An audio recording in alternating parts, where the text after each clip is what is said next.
Dorothy Dandridge and Hope Bryce were trapped inside the exact same Hollywood forced abortion scandal, sharing the same powerful director and the identical biological reality. But race dictated who bled and who wore the crown. When Dandridge, the first Black Best Actress nominee, became pregnant, the studio system mandated a clandestine back-alley eradication of her unborn child. Years later, that exact same director impregnated Bryce, a white costume designer, and the industry rewarded her with a pristine hospital suite to deliver his legitimate heirs. Dandridge was forced into a clandestine abortion to protect his career. She bled in silence, preserving his pristine reputation for his future white family. The brutal dynamic between Dorothy Dandridge and Hope Bryce was forged in the rigid segregation laws of 1950s America. And for Hollywood, the law dictated the bottom line. The Southern distribution networks constituted a massive, non-negotiable percentage of the national box office. These distributors held a collective veto power over the industry. They would instantly boycott, ban, and financially ruin any film directed by a man who openly crossed the color line in his personal life. The anti-miscegenation laws, which legally prohibited interracial marriage in more than half the country, were not merely racist doctrines. They were economic barriers. Preminger was a pragmatist. He worshipped power. He was clinically obsessed with Dorothy Dandridge. He desired her talent, her beauty, and the sheer raw electricity she brought to his films. But he desired his career more. If he acknowledged Dorothy as his equal, if he placed a ring on her finger and walked her through the front door of Chasen's restaurant as his legitimate partner, he would be committing commercial suicide. His funding would evaporate. His studio backing would be terminated. He would be exiled from the kingdom he had spent decades building. He required an insurance policy. He required a social firewall to protect his empire from the consequences of his private life. He required Hope Bryce. Hope Bryce's entry into this equation is a study in complicity and survival. She was not a naive victim stumbling into a crossfire. She was an ambitious woman navigating a patriarchal system the only way she knew how, by becoming indispensable. She understood her function. She was the beard. She was the respectable, socially impenetrable facade.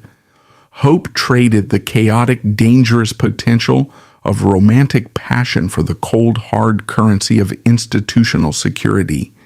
By aligning herself with Preminger, she acquired status. She acquired wealth. She acquired the power to walk through any door in America without question. She became the legally recognized Mrs. Preminger. But what is the psychological cost of being a functional object? Hope Bryce lived in a state of strategic blindness. She had to meticulously curate a public life of domestic bliss while the entire industry whispered about her husband's shadow life. She had to sit at industry banquets, wearing the diamonds her husband bought her, fully aware that the wealth was generated in large part by the black woman he was seeing in secret. Hope was the costume designer of her own life. She tailored a perfect, white, respectable marriage to fit Preminger's exact measurements. She was the human infrastructure. She provided the alibi.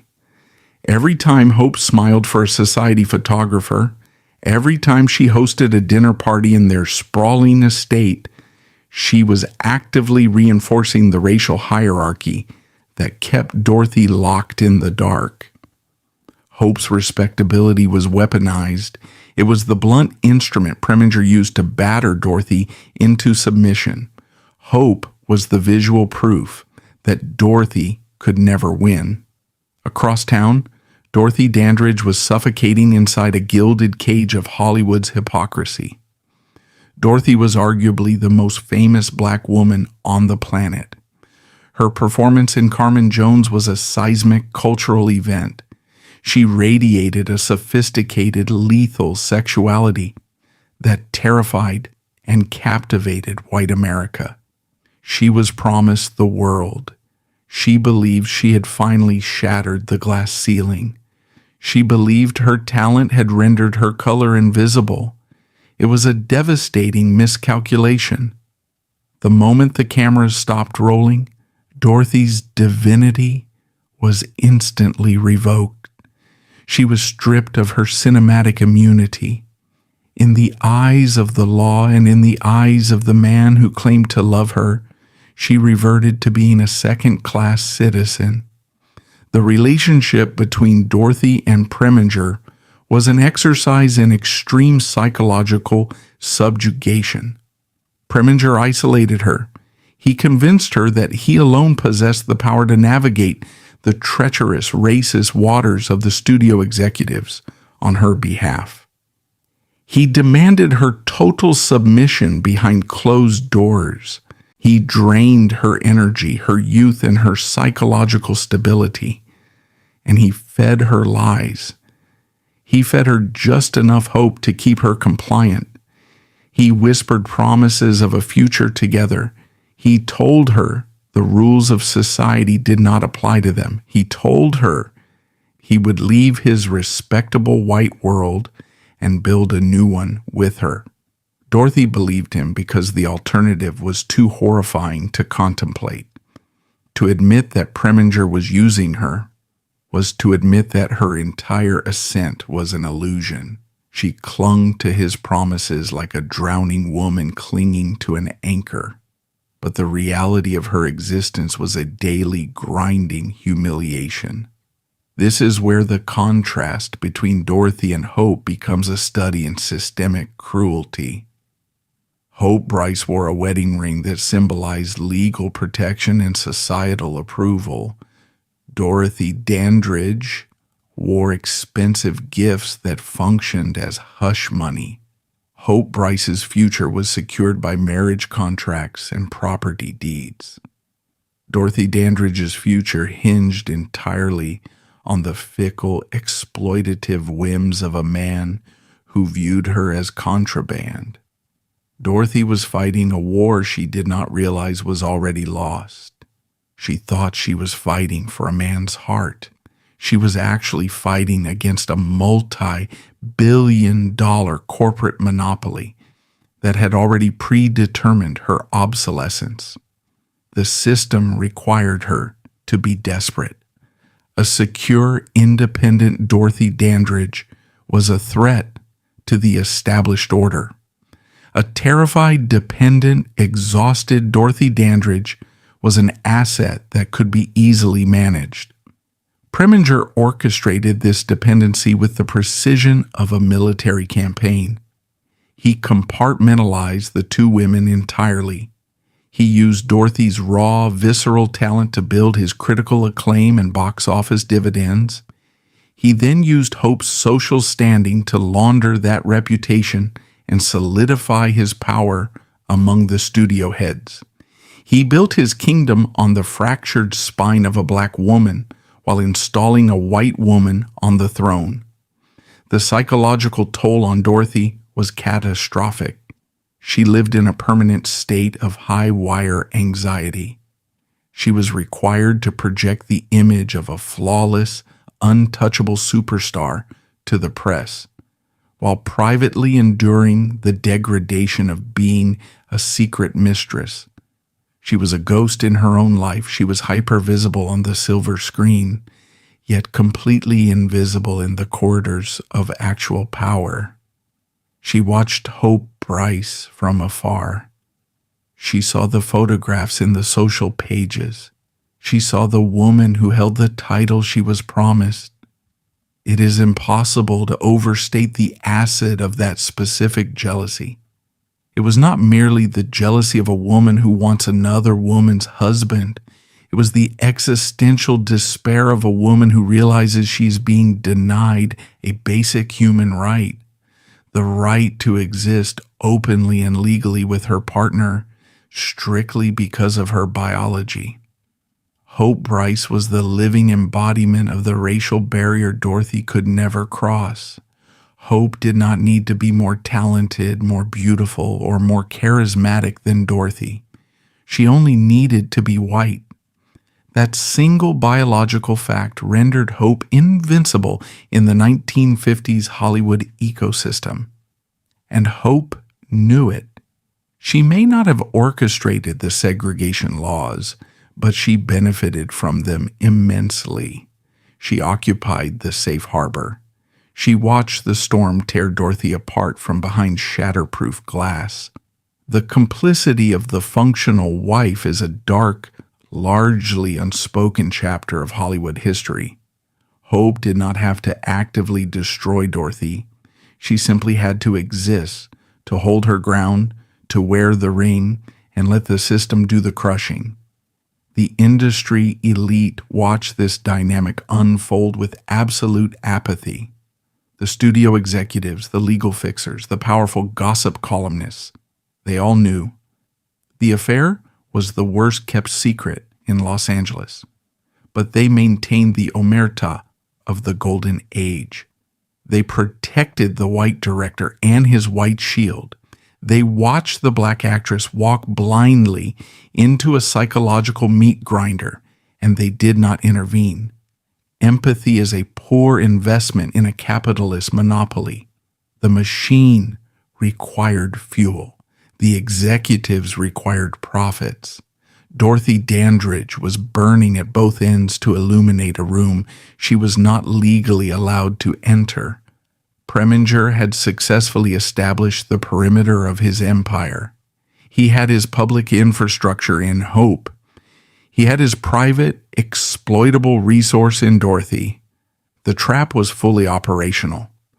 Dorothy, blinded by the sheer wattage of her own stardom and starved for the validation she was systematically denied, stepped willingly deeper into the dark. She believed her talent would save her. She did not yet understand that in Hollywood, talent is merely the bait. The trap is the system, and the system was preparing to close its jaws. The operational reality of the Preminger-Bryce Dandridge triangle was not a melodrama of the heart. It was a brutal exercise in corporate logistics. This was a territorial dispute over a highly lucrative monopoly. Hope Bryce held the legal deed to the territory. Dorothy Dandridge generated the revenue that kept the territory solvent. Otto Preminger merely acted as the chief executive officer, managing the supply chain and ensuring the two elements never directly collided. The architecture of their daily existence was built on absolute segregation, not just racial segregation, but spatial and psychological segregation. Hope Bryce occupied the sunlight, Dorothy Dandridge occupied the shadows. This disparity was not an accident. It was a deliberate mechanism of control. Hope Bryce resided in the fortress of respectability, managing the domestic infrastructure of the Preminger Empire. She oversaw the sprawling estates. She arranged the seating charts for industry dinners. She interacted with the studio executives' wives. She possessed the operational clearance to navigate the highest echelons of the Hollywood caste system. Her whiteness was her passport, and her marriage certificate was her body armor. Hope weaponized her domesticity. Every public appearance she made alongside Preminger was a tactical strike against Dorothy's psyche. When Hope stood on a red carpet, draped in couture, she was broadcasting a silent, devastating message to the woman waiting in the dark. I am the legitimate infrastructure. You are the expendable contractor. Hope did not need to scream or fight. Her mere existence as the legally recognized Mrs. Preminger was a permanent, non-negotiable blockade. Dorothy Dandridge, conversely, was forced to navigate an obstacle course of systemic humiliation. She was the most bankable black star in the world. She brought millions of dollars into the 20th Century Fox coffers. Yet, her physical movements were tightly regulated by the Jim Crow laws of the era and the paranoid directives of her director lover. The contrast was forensic in its cruelty.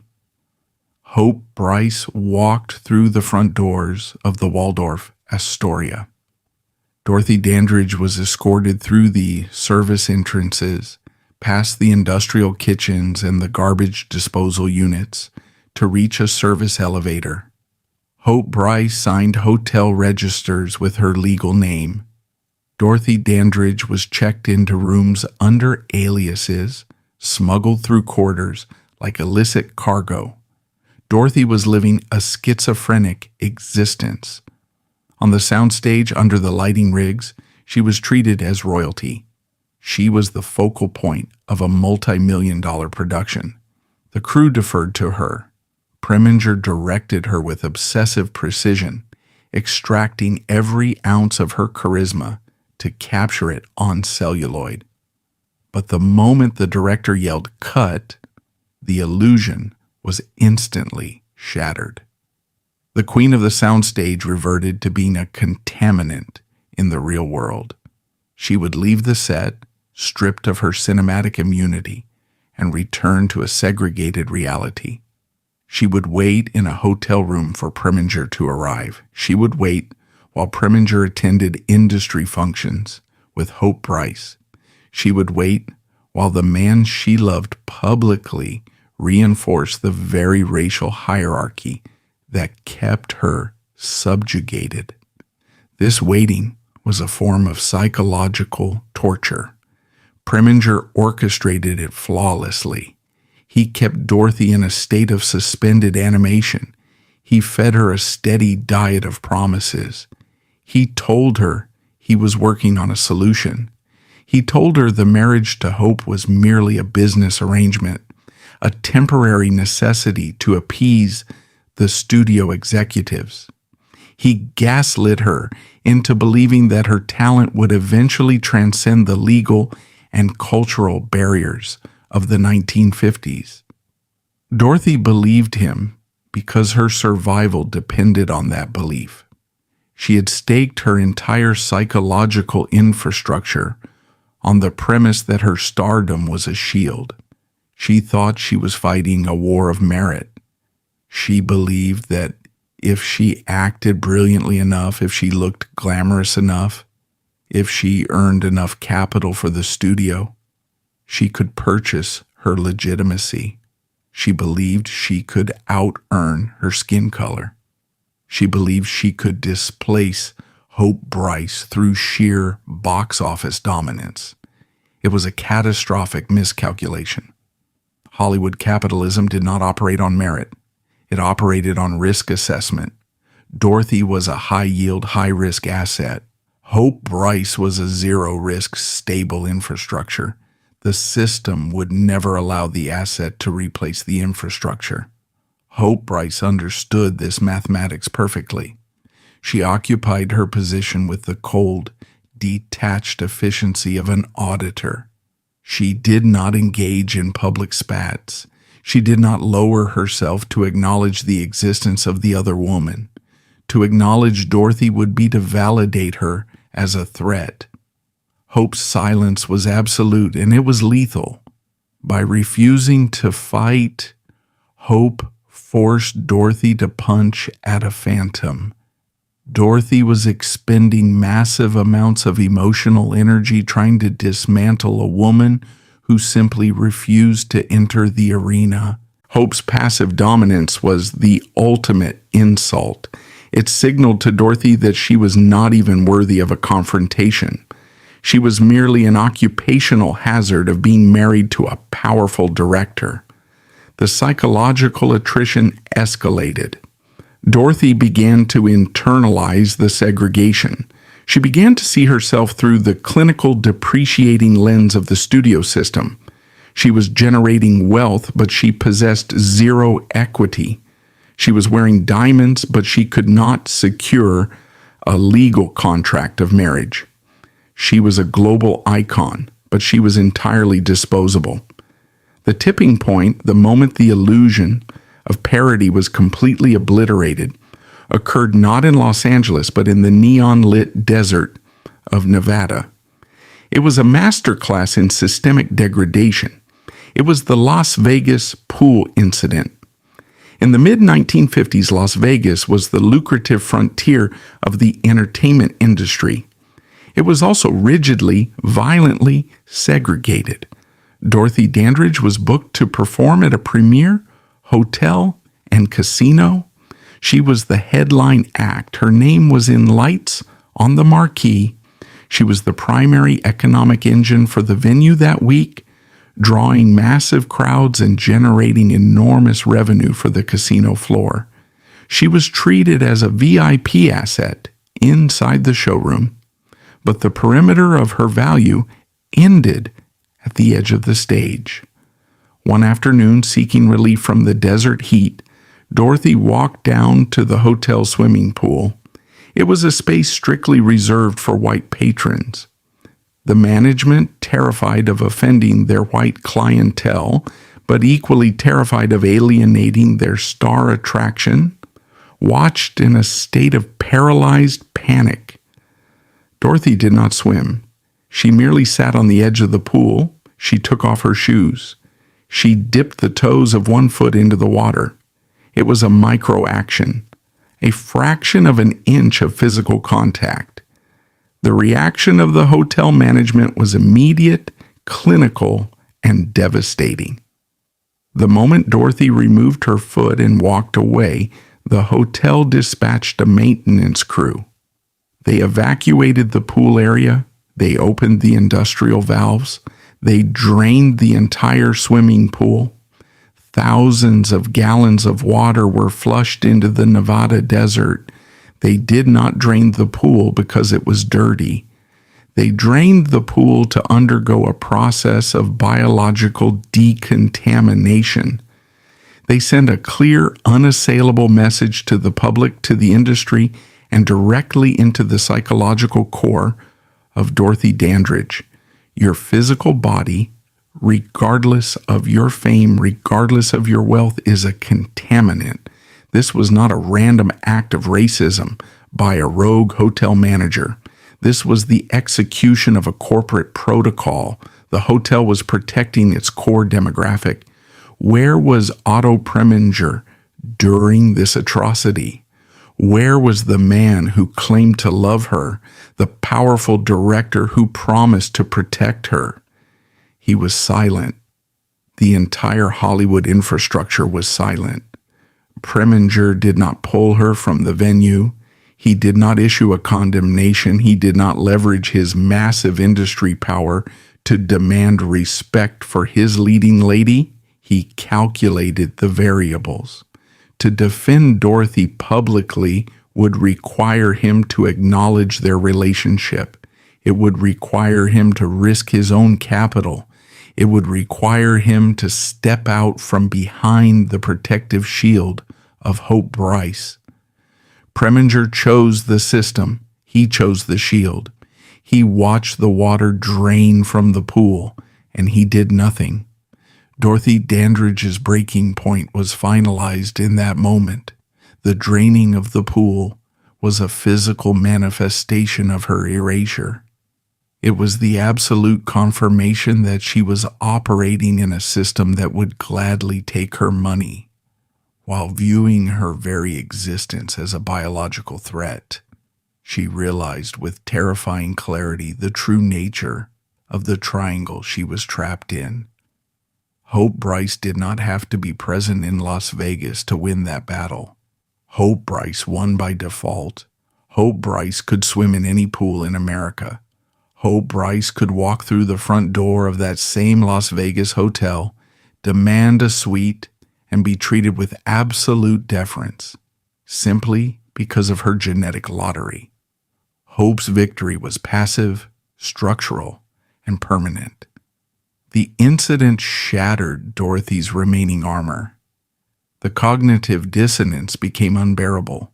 She could no longer sustain the delusion that her talent was an equalizer.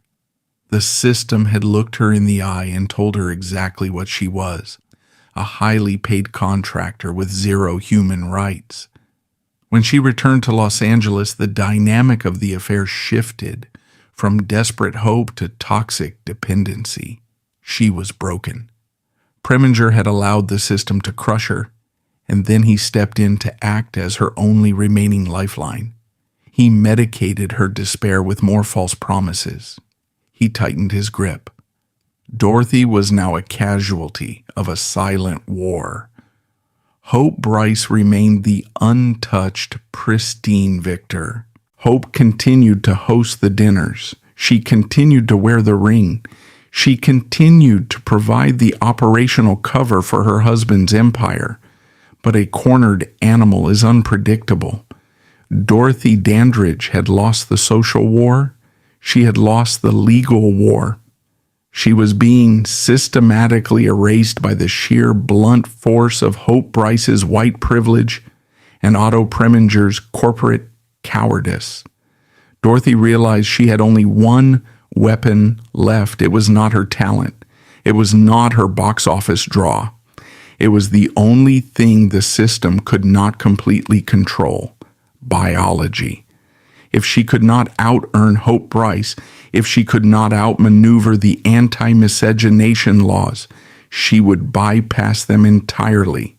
She would force Preminger to acknowledge her. She would force the system to halt. She would introduce a variable that neither Preminger nor Hope Bryce could ignore, a variable that would threaten the very foundation of the functional marriage and the corporate empire it protected. She became pregnant. The introduction of a child into this meticulously segregated supply chain was not a blessing. It was a detonation sequence. It was a direct existential threat to the throne occupied by Hope Bryce, and it would force Otto Preminger to make a choice that would result in the ultimate fatal liquidation of his most profitable asset. The year was 1955. Dorothy Dandridge was pregnant. In a conventional narrative, a pregnancy is a manifestation of love. In the corporate ecosystem of 1950s Hollywood, a mixed-race pregnancy was a career-ending scandal. It was a breach of contract. It was physical, undeniable evidence of a crime against the racial hierarchy. It was the one variable that Otto Preminger's meticulously constructed dual life could not absorb. Dorothy viewed the child as a potential savior. She believed with the desperate logic of a marginalized woman that a baby would force Preminger's hand. She calculated that blood would supersede the studio system. She thought the child would act as an anchor, dragging Preminger out of the safe harbor of his functional relationship with Hope Bryce and into the turbulent, authentic reality of a life with her. She believed she was finally creating a permanent tie to the power structure. She was completely wrong. She did not understand the pathology of the monopoly. When the news broke behind closed doors, the reaction was not romantic panic. It was a corporate crisis management protocol. Otto Preminger did not look at Dorothy and see a mother. He looked at her and saw a catastrophic liability. A mixed-race child would instantly annihilate his career. The Southern distribution networks would boycott 20th Century Fox. The studio executives, the very men who financed his dictatorial power, would instantly strip him of his command. And what of Hope Bryce? Hope's position during this crisis is the ultimate study in systemic complicity. She did not throw a tantrum. She did not pack her bags. She did not demand a public confrontation. Hope Bryce understood the mathematics of her own utility. She was the shield. Her value to Preminger was her unwavering, sterile respectability. If she panicked, she would become a liability herself. So, Hope waited. She possessed the chilling patience of a primary shareholder, watching a temporary market fluctuation. She knew the CEO would correct the error. She knew the system was designed to protect her specific demographic. She did not need to fight Dorothy Dandridge for Otto Preminger. The anti-miscegenation laws and the Jim Crow economy were already fighting the war on her behalf. Hope's silence was a weapon of mass psychological destruction. It communicated a terrifying truth. You are a temporary operational glitch. I am the permanent infrastructure. Preminger moved with the lethal efficiency of a studio fixer. There was no debate. There was no discussion of options.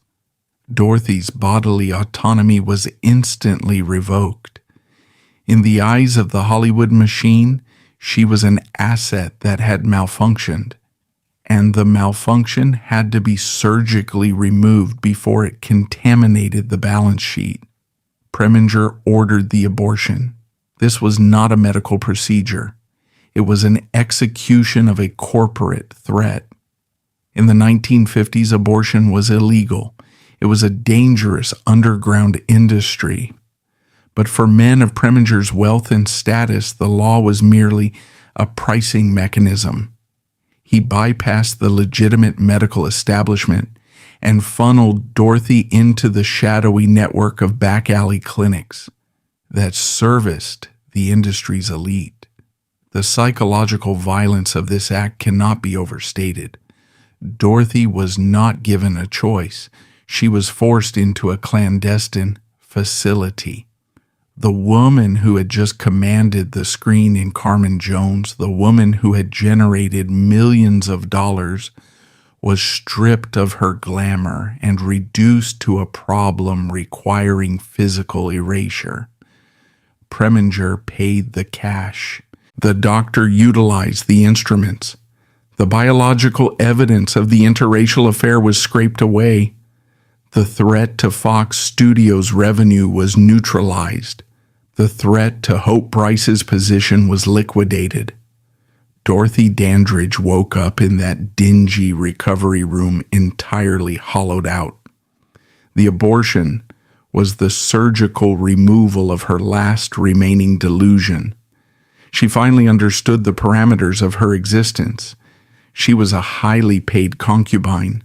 She was a vessel for the studio's profit and the director's pleasure, but her womb was deemed a toxic environment by the state and her lover. When she returned to the spotlight, her psyche was permanently fractured. The cognitive dissonance of her life had morphed into unbearable trauma. She smiled for the cameras. She wore the couture. But inside, the architecture of her mind was collapsing. She turned to barbiturates. She turned to alcohol. She sought chemical anesthesia because the reality of her subjugation was too grotesque to endure sober. The pills were not a recreation. They were a survival mechanism. They numbed the phantom pain of the child she was forced to kill to protect the career of a man who viewed her as disposable. Meanwhile, the operational shield remained intact. Hope Bryce emerged from the crisis completely unscathed. The problem had been handled. The asset had been disciplined. The infrastructure held firm. For the next few years, Preminger continued to extract value from Dorothy. He directed her in Porgy and Bess. He kept her on the leash, feeding her just enough validation to ensure her performance, while maintaining his impenetrable alliance with Hope. He was vampiric. He drained Dorothy's remaining artistic vitality while her personal life spiraled into a pharmaceutical haze. The production of Porgy and Bess was its own psychological torture. Hope Bryce was not merely observing from afar. She was the costume designer for Porgy and Bess. This created a horrifying, intimate power dynamic. In the fitting room, the actress is stripped down and vulnerable. Hope possessed the authority of the tape measure and the needle. The legitimate white partner was literally dictating the fabric that touched the skin of the black secret mistress.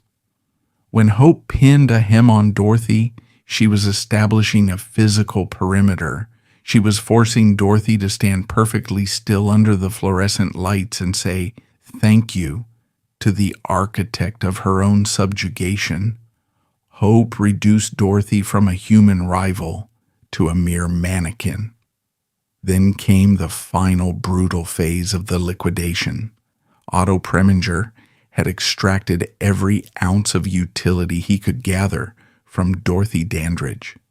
The woman who had utilized the service elevators watched as the woman who utilized the front doors was handed the deed to the empire. Hope Bryce transitioned from the functional beard to the legitimate matriarch. She had played the long game and she had won absolute victory. She had weaponized her patience and her pedigree to outlast the most beautiful woman in Hollywood. But the cruelty of the system demanded an even sharper contrast. It demanded a biological victory lap. Almost immediately after the wedding, Hope Bryce became pregnant. There were no panicked phone calls this time. There were no clandestine meetings. There were no envelopes of cash handed to back alley doctors. Hope Bryce's pregnancy was celebrated. It was announced in the trade papers. It was validated by the medical establishment and protected by the legal system. Hope gave birth to twins, a boy and a girl, white, legitimate, and legally entitled to the vast Preminger fortune. Dorothy Dandridge's pregnancy was treated as a systemic contaminant. Her mixed-race child was forced into a surgical bucket in an illegal clinic because her skin color rendered her offspring a threat to the capitalist machinery of the studio system. Hope Bryce's pregnancy was classified as a corporate dividend. Her white children were delivered in a sterile, top-tier hospital suite.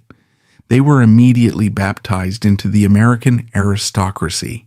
They were the heirs.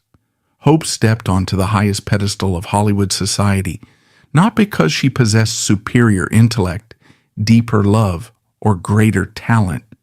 She stepped onto the pedestal entirely because her uterus possessed the genetic coding that the law protected.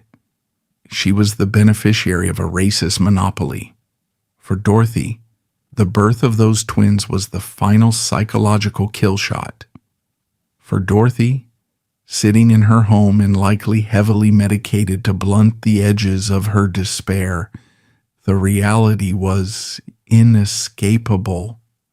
She was reading The Hollywood Reporter. She was looking at photographs of Otto Preminger beaming with pride, holding his newborn white twins. She was looking at Hope Bryce, radiant and victorious, the undisputed queen of the board. Every time Dorothy closed her eyes, she was forced to compare those celebrated twins to the ghost of her own aborted child. She was forced to realize that she had committed biological murder solely to keep Otto Preminger's throne secure, only to watch him hand that exact throne to Hope Bryce. She had sacrificed her child to protect a man who then used that protection to build a family with a white woman. The triangle was completely resolved. The asset was liquidated. The infrastructure was secured. The heirs were produced. But Preminger was a man of absolute control. He was not satisfied with merely discarding Dorothy. A discarded superstar is still a potential threat. She still possessed a name. She still possessed a voice. To ensure the total security of his new legitimate family with Hope, Preminger had to neutralize Dorothy entirely. He had to ensure she could never rise again to challenge his narrative or overshadow his new life. The psychological war was over. The economic execution was about to begin. Preminger was preparing to leverage his immense industry power to systematically sever Dorothy's financial arteries. He was going to transform her from an Oscar-nominated legend into a bankrupt, unemployable ghost. He was going to engineer a sabotage so total, so absolute, that it would ultimately strip her of the only family she had left. The machine had consumed her body. Now it was coming for her bank accounts. The biological victory of Hope Bryce required a subsequent absolute economic embargo against Dorothy Dandridge. Otto Preminger had secured his dynasty. He had his white wife. He had his legitimate white twins. The infrastructure of his empire was now impenetrable, but a discarded superstar is a dangerous variable. Dorothy Dandridge still possessed public recognition. She still possessed the theoretical capability to generate income independently. To guarantee the absolute security of his new life with Hope, Preminger needed to ensure Dorothy could never rise to challenge his narrative. He needed to neutralize her. He did not use a gun. He used industry leverage. He transitioned from psychological warfare to economic sabotage. The strategy was a masterclass in covert destruction. It was executed under the guise of professional mentorship. Preminger weaponized Dorothy's own ambition against her. Following her historic Academy Award nomination, the studio system, predictably, did not offer her a slate of leading roles. The systemic racism of 1950s Hollywood dictated that a black woman, even an Oscar-nominated one, was only suited for supporting characters, exotic stereotypes, or tragic figures. 20th Century Fox offered her the role of Tuptim in the multi-million-dollar blockbuster production of The King and I. It was a supporting role, but it was a guaranteed, highly visible, massively profitable job. It would have kept her on the screen. It would have kept her solvent. Preminger intervened. He summoned Dorothy. He utilized the precise tone of authoritarian paternalism that had kept her subjugated for years. He told her she was a queen. He told her she was a leading lady. He commanded her to reject the role. He insisted that accepting a supporting part after an Oscar nomination would degrade her brand. He told her to hold out for a starring vehicle worthy of her status. It sounded like the advice of a protective mentor. It was, in reality, a corporate death sentence. Preminger knew the brutal mathematics of the industry better than anyone. He knew with absolute certainty that Hollywood was not developing leading vehicles for black women. He knew the scripts did not exist. By ordering Dorothy to reject supporting work and hold out for leads, he was ordering her to step off the edge of a financial cliff. He was instructing her to embargo her own career. Dorothy, still trapped in the psychological web of his authority, obeyed. She rejected The King and I. She rejected other secondary roles. She sat in her meticulously decorated home, waiting for the leading scripts that Preminger promised would arrive. They never arrived. The phone stopped ringing. The studio executives viewed her rejection of The King and I as an act of insolence. In their eyes, the black actress had forgotten her place. They promptly placed her on suspension. A suspension in the studio system meant your salary was immediately terminated and you were legally barred from working for any other competing studio. It was a mechanism designed to starve unruly assets into submission. Dorothy was effectively blacklisted by her own compliance. While Dorothy sat in a silent house watching her bank accounts hemorrhage, Hope Bryce was managing a financial empire. This is where the contrast between the two women shifts from the social to the economic. Hope Bryce was not merely a wife. She was the chief financial officer of the Preminger household. She managed the estates. She oversaw the staff. She controlled the immense wealth generated by her husband's directorial fees and box office percentages. Hope Bryce saw the ledgers. She knew exactly how the system operated. She knew that Dorothy Dandridge was being systematically starved out of the industry, and she maintained her perfect, devastating silence.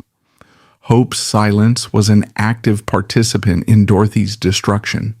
She occupied the position of absolute financial security while watching her rival be pushed into bankruptcy. Hope did not need to intervene. She simply had to enjoy the spoils of the war Preminger was fighting on her behalf. Every luxury car, every piece of couture, every vacation Hope enjoyed was funded by a system that was currently strangling Dorothy Dandridge. The legitimate white family thrived precisely because the illegitimate black asset had been liquidated. The economic strangulation of Dorothy Dandridge accelerated with terrifying speed. She had lived the lifestyle of an A-list movie star. She had purchased the house.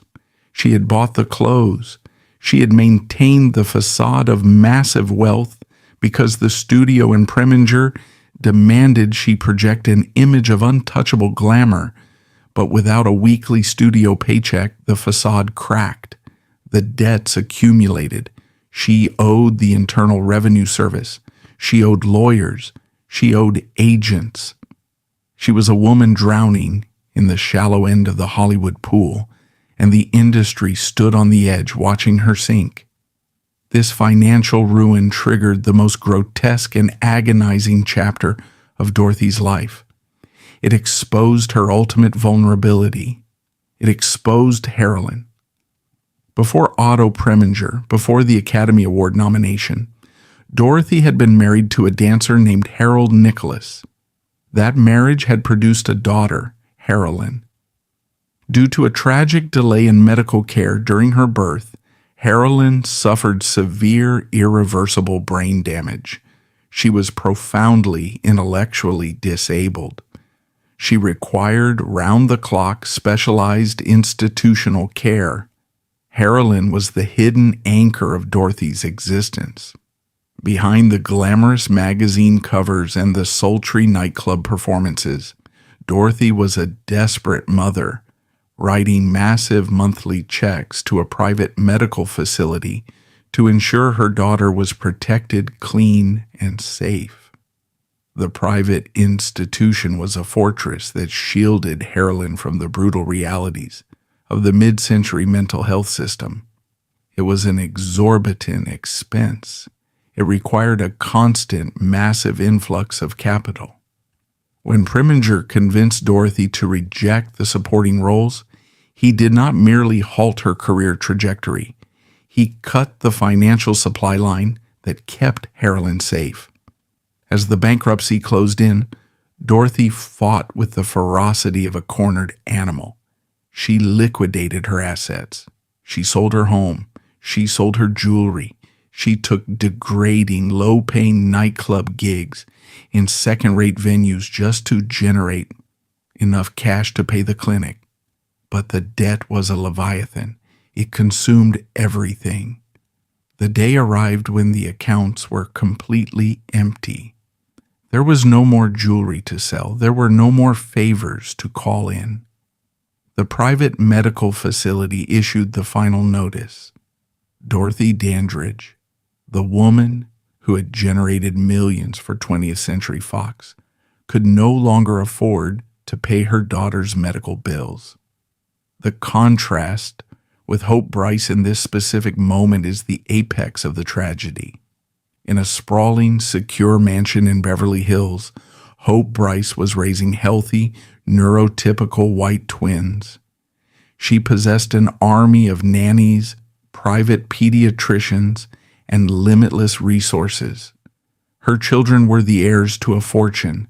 They were insulated from every conceivable hardship by the impenetrable wall of their father's wealth and their mother's racial pedigree. A few miles away, Dorothy Dandridge was forced to execute the most traumatic act a mother can endure. Stripped of her wealth, stripped of her career, and abandoned by the man who had orchestrated her downfall, Dorothy had to remove Harlan from the safe private facility. She had to place her profoundly disabled child into the custody of a state-run mental institution. The state asylums of the 1960s were not places of healing. They were warehouses for the unwanted.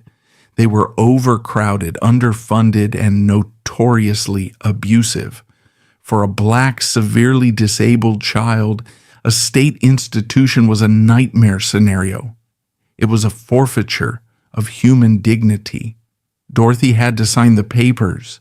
She had to hand her daughter over to the bureaucratic machinery of the state. She had to walk away from those bleak institutional doors, knowing she had failed to protect the only human being who truly depended on her. The psychological devastation of this event was absolute. It broke the final structural support beam of Dorothy's sanity. Otto Preminger had demanded her body and her talent.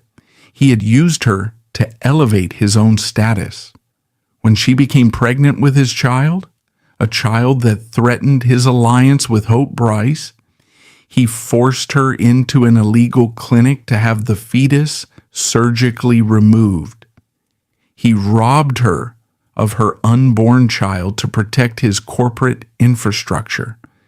Then, by feeding her toxic professional advice and triggering her financial ruin, he indirectly robbed her of her living child. His economic sabotage forced Dorothy to surrender Harlan to the state. Preminger and the system he represented took everything. They took her dignity in the drained swimming pool of Las Vegas. They took her unborn baby in a back alley clinic. They took her career through calculated blacklisting. And finally, they took her disabled daughter. Hope Bryce remained untouched. She was the pristine beneficiary of this total annihilation. She thrived on the security bought by Dorothy's destruction. The legitimate white family thrived in direct proportion to the destruction of the Black actress. The system had functioned exactly as it was designed to function. The asset was liquidated. The liability was neutralized. The monopoly was secure. Dorothy Dandridge was now completely alone. She was bankrupt. She was childless. She was unemployable. She was a ghost haunting the margins of an industry that had already erased her name from the ledger. The Klieg lights had moved on to illuminate new faces, new assets, leaving her in the absolute terminal darkness of a Hollywood exile. Hollywood does not assassinate its discarded assets with bullets. It utilizes a much cleaner, far more efficient weapon: absolute silence. By the early 1960s, the liquidation of Dorothy Dandridge was complete. The studio machinery had systematically stripped her of her unborn child, her disabled daughter, her financial solvency, and her contractual value. She was no longer a profitable commodity. She was a depreciated liability. The executives at 20th Century Fox simply closed the ledger. They stopped calling. The gates of the studio lots, which had once swung open to receive her, were now permanently locked. She was exiled from the very monopoly she had helped to enrich. While Dorothy faced this exile across the city, Hope Bryce occupied a very different reality. The contrast between the two women in this final act is a masterclass in the economics of racial privilege. Hope Bryce did not merely survive the tumultuous era of her husband's infidelity, she monetized it. With Dorothy effectively erased from the operational grid, Hope ascended to the absolute zenith of Hollywood power. She was no longer just the beard or the functional wife. She became Otto Preminger's official costume designer. She was granted on-screen credit. She was handed massive budgets. She dressed the biggest stars in the world for Preminger's subsequent cinematic epics. Hope Bryce was institutionalized. She was integrated directly into the profit-sharing architecture of the Preminger empire. She walked the red carpets, stood beside the executives, and accumulated vast personal wealth. Her name was etched into the celluloid history of American cinema. Hope Bryce achieved this ultimate victory through the ruthless application of patience. She understood that in the corporate ecosystem of mid-century America, the white infrastructure would always outlast the black contractor. She had watched the system grind Dorothy Dandridge down to the bone, and she had benefited from every single fracture. Every dollar denied to Dorothy was a dollar secured for Hope's twins. Every role denied to Dorothy was a risk removed from Hope's domestic stability. Hope's silence during Dorothy's destruction was not an act of neutrality. It was an act of quiet, devastating consumption. While Hope Bryce was approving silk swatches and cashing studio checks, Dorothy Dandridge was suffocating under the weight of a systemic financial execution. The Internal Revenue Service descended upon the wreckage of Dorothy's life. The government demanded back taxes on the millions she had generated during her peak, money that had already been drained by bad contracts, exploitative managers, and the exorbitant, now terminated medical bills for her daughter, Carolyn. The IRS did not care about the anti-miscegenation laws. They did not care about the blacklisting. They only cared about the balance sheet. They seized her remaining assets. They forced her into bankruptcy. The woman who had worn custom-designed gowns to the Academy Awards was reduced to dodging eviction notices in cheap transient apartments. This financial ruin necessitated a physical and psychological decay. Dorothy could no longer afford the armor of a movie star. The pristine, untouchable image that Preminger had so violently cultivated began to disintegrate. Without the studio lighting, without the wardrobe department, without the protective bubble of wealth, the trauma became visible. She turned entirely to pharmaceuticals. The barbiturates and the alcohol were no longer just coping mechanisms for a broken heart. They were industrial anesthetics. She required them to numb the phantom pain of the surgeries the system had performed on her life. She needed the pills to stop remembering the back alley abortion clinic. She needed the alcohol to drown out the silence of the state asylum, where her daughter, Carolyn, was now institutionalized. The Hollywood establishment, the same establishment that currently celebrated Hope Bryce's costume designs, watched Dorothy's descent with calculated apathy. They branded her as difficult. They whispered that she was unstable. They used the very psychological damage they had inflicted upon her as the justification for her continued exclusion. It is the ultimate diagnostic trick of a corrupt system. Drive an asset to madness and then cite the madness as the reason for the termination. By 1965, Dorothy Dandridge was a 42-year-old ghost. In an industry obsessed with youth, a 42-year-old woman is already facing obsolescence. A 42-year-old black woman bankrupt, blacklisted, and heavily medicated is legally dead. The final scene of this tragedy contains no cinematic glamour. It possesses only the clinical, sterile horror of a coroner's report. On September 8, 1965, the illusion was permanently shattered.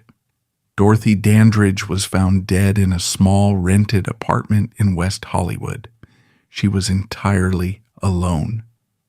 The scene was a brutal deconstruction of the Hollywood myth. The woman who had defined global glamour was found lying naked on the bathroom floor. There was no flattering lighting. There was no soaring orchestral score. There was only the harsh fluorescent reality of a body that simply could not process any more trauma. The official cause of death was an overdose of the antidepressant imipramine. It was a chemical surrender. Her biological system shut down. When the authorities examined her estate, they discovered the ultimate irrefutable proof of the monopoly's victory. Dorothy Dandridge, the trailblazer, the icon, the woman who had filled the coffers of 20th Century Fox, died with exactly $2.14 in her bank account. $2.14. That was the final valuation placed upon her life by the industry she had served. When Dorothy's body was discovered on that bathroom floor miles away, Hope Bryce was sitting in a palatial estate, surrounded by priceless art, raising the legitimate heirs to the Preminger fortune. Otto Preminger was preparing to direct his next multi-million-dollar project. When the news of Dorothy's death broke, the reaction from the Preminger stronghold was absolute deafening silence. There were no public tears. There was no statement of profound grief from the director who had once demanded her total submission. There was certainly no acknowledgement from Hope Bryce. The privilege of the victor is the privilege of total erasure. Preminger and Bryce did not need to mourn Dorothy Dandridge because, in their operational reality, she had ceased to be a human being a decade ago. She was a closed account. Her death on that bathroom floor was merely the delayed physical manifestation of the corporate execution they had finalized years prior. Hollywood attended her funeral, of course. The industry loves a tragic ending, as long as the victim is safely in the ground. They offered platitudes. They spoke of her immense talent. They framed her death as a mysterious individual tragedy, the sad tale of a beautiful woman who simply couldn't handle the pressure. It was a deliberate institutional lie. Dorothy Dandridge did not die of a broken heart, and she did not die of a random overdose. She died of systemic extraction. She was mined for her talent, stripped of her reproductive rights, drained of her capital, and discarded when she became a liability to the racial and economic status quo of the studio system. Hope Bryce won the war not by fighting, but by allowing the machinery of white supremacy and corporate capitalism to fight on her behalf. She provided the shield, Preminger provided the blade, and Dorothy Dandridge provided the blood. The Klieg lights eventually dimmed on the Golden Age, but the infrastructure it built remains. Dorothy Dandridge's naked body on that apartment floor stands as the ultimate damning indictment of an industry that treats human beings as consumable resources. She was ground into dust to pave the driveway of the Hollywood elite. Hope Bryce's role in the aftermath is the ultimate lesson in systemic complicity. She did not just win the man and the money, She won the historical record. Following Dorothy's death, Hope lived for another 4 decades in absolute impenetrable respectability. When Otto died in 1986, Hope inherited the entirety of the empire. She became the fierce gatekeeper of the Preminger legacy. She controlled the archives. She accepted the posthumous awards. She meticulously curated his image as a maverick genius, ensuring that his liquidation of Dorothy Dandridge remained buried under layers of institutional reverence. She lived to be 85, dying peacefully in 2006. She won because the system was engineered specifically for her demographic to write the final draft of history. Dorothy Dandridge was crushed by the racial machinery of the studio system. She was discarded to protect a powerful director's facade, leaving Hope Bryce to inherit a multi-million-dollar empire through the sheer power of her silence. The industry destroyed the black asset to secure the white wife. But what happens when the destruction is engineered from within the family unit itself? Would you believe that another Oscar-winning actress was totally blacklisted and culturally annihilated, not for her race, but for a horrifying domestic scandal? An actress whose powerful director husband caught her naked in bed with his own 13-year-old son.